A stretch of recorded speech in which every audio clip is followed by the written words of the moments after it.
Complicaciones para una vía aérea definitiva. Pues bien, tenemos en el cuello las tipo obstructivas, como puede ser un hematoma en el cuello o una lesión traqueal o laringia, que a final de cuentas pues va a ser una lesión que puede ir progresando, por ejemplo, un hematoma como una complicación, por ejemplo, de un catéter que se quiso poner yugular, le dimos a la arteria y ahí empieza a formarse el hematoma, puede ser. También tenemos la de esfuerzo respiratorio o aumento del trabajo respiratorio. Aquí lo que nos está hablando es tanto criterios gasométricos como también clínicos. La presencia de taquipnea, respiraciones muy rápidas, el uso de músculos accesorios. Nos empieza a hablar de que ese paciente se está empezando a cansar y va a terminar cansándose y aboliendo también estos músculos accesorios que son los que le están ayudando en ese momento, mecanismos compensatorios. La presencia de cianosis y gasométricos, hipoxia y la presencia de hipercapnia.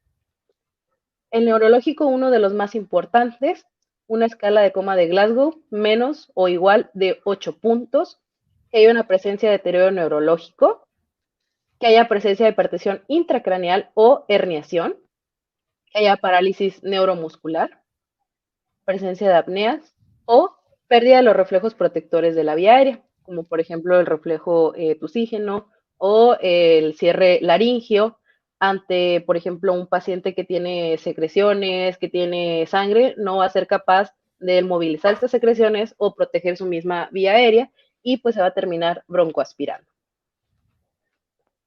En cuanto a los quemados, ya habíamos comentado un poquito de esto, una sospecha de lesión por inhalación. ¿Cómo vamos a sospechar esta lesión por inhalación? Pues bueno, que haya presencia del paciente de estridor o disfonía. Cuando llega el paciente, le hacemos su examen inicial, pasan unos minutos y después el paciente empieza con disfonía, pues podemos pensar que si aparte también el mecanismo fue de que tuvo una quemadura en un espacio cerrado y que estuvo un tiempo considerable antes de que lo pudieran sacar, pues también podemos pensar que se dio esta lesión por inhalación. Y la presencia de carboxiemoglobina más del 10%. Que tenga presencia de quemaduras dentro de la boca, quemaduras extensas y profundas en la cara, una afección de más del 40 al 50% de la superficie corporal total quemada y que ya esté presentando un edema de la vía aérea. Por ahí a los que les gusta Grey's Anatomy, si se acuerdan, hubo por ahí un episodio donde esta Kepner, cuando tenía sus primeras guardias, se le olvidó checar la vía aérea y no intubaron a ese paciente y pues terminó muriéndose por una lesión por inhalación. Entonces, para que se acuerden del Grey's Anatomy, muy importante siempre checar la vía aérea y no saltarnos este paso. Este puede ser pues ya cuando lo estemos sospechando.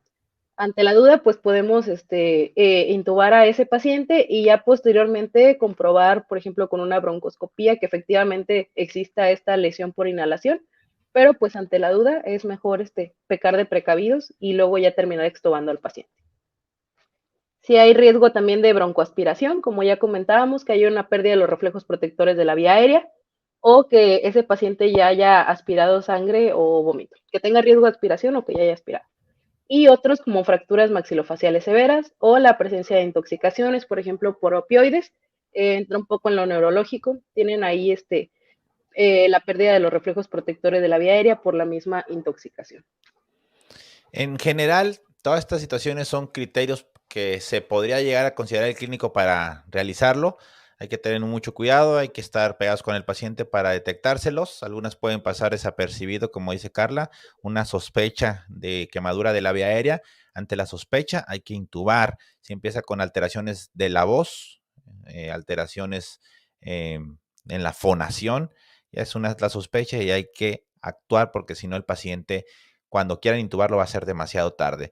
Y por ejemplo, también las heridas penetrantes en cuello. Recuerden que esas heridas penetrantes en cuello, todas tienen que intubarse porque mientras rebase el platisma, que casi todas son, independientemente de la zona del cuello que sea, porque esos pacientes van a exploración quirúrgica.